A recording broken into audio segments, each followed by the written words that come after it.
আমি পরামর্শ দেই, দিনদার মুত্তাকি একজন মনের মতো ভালোবাসার স্ত্রী যদি পেয়ে যান, তাকে নিয়ে দুনিয়ার জীবনটা কাটিয়ে দেন। ডানেও দেখতে যায় না, বামেও দেখতে যায় না।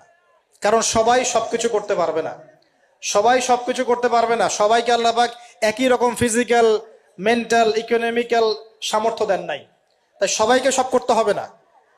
আর এগুলো ক্ষেত্র বিশেষে, সবার জন্য আমভাবে নয়। আল্লাহ পাক আমাদেরকে বোঝার তৌফিক দান করুন। আমরা বুঝতে পারলাম যে আল্লাহ পাক পুরো সৃষ্টি জগৎকে ভালোবাসেন। আল্লাহ পাক আমাকে ভালোবাসেন, আপনাকে ভালোবাসেন। ভালোবাসেন বলেই আজকে আপনি এখানে বসে আছেন। আল্লাহ পাক আপনাকে ভালোবাসেন বলেই লক্ষ লক্ষ কোটি কোটি মানুষ এখন জেনা করছে, আজকের দিনে আপনি ওয়াজ মাহফিলে বসে আছেন। আল্লাহ পাক আপনাকে ভালোবাসেন বলেই আপনি আল্লাহকে সেজদা দেওয়ার তৌফিক পেয়েছেন। আপনি লা ইলাহা ইল্লাল্লাহ কালিমা শিখেছেন। আপনি এই যে কোরআন পড়তে শিখেছেন, কোরআন পড়ছেন, হাদিস পড়ছেন, নবীর দ্বীনের প্রতি মহব্বত আছে, আল্লাহ আপনাকে ভালোবাসেন বলেই হচ্ছে।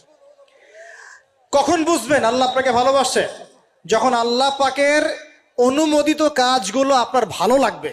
নামাজ পড়তে ভালো লাগছে, রোজা রাখতে ভালো লাগছে, কোরআন তেলাওয়াত করতে ভালো লাগছে, আল্লাহর জিকির করতে ভালো লাগছে, আলেম ওলামার সাথে থাকতে ভালো লাগছে।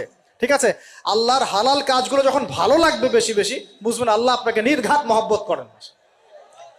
আর যখন আল্লাহ পাকের নিষেধগুলো, হারাম, মদ আমার ভালো লাগে না, জেনা ভালো লাগে না, আমার খারাপ জিনিস দেখতে ভালো লাগে না, খারাপ শুনতে ভালো লাগে না, বুঝবেন আল্লাহ আপনাকে ভালোবাসেন। আর যখন দেখবেন খারাপের পিছনে আপনার ঝোঁক বেশি, দুর্নীতি করতে ভালো লাগে, সুদ খাইতে ভালো লাগে, ঘুষ খাইতে ভালো লাগে, কাউকে ঠকাইলে মনে হয় আমি স্মার্ট হয়ে গেলাম, হ্যাঁ, মানুষের টাকা আত্মসাৎ করতে ভালো লাগে, নামাজ না পড়ে ঘুম দিতে ভালো লাগে, ঠিক আছে, রমজান মাসে বিড়ি টানতে ভালো লাগে, ঠিক আছে, মেয়ের সাথে যে টাঙ্কি মারতে ভালো লাগে, তখন বুঝবেন যে আল্লাহ আপনাকে এখনো ভালোবাসেন, বা আপনি আল্লাহর ভালোবাসা পাওয়ার যোগ্যতা হারিয়ে ফেলেছেন। আল্লাহ পাক আমাদেরকে বোঝার তৌফিক দান করুন।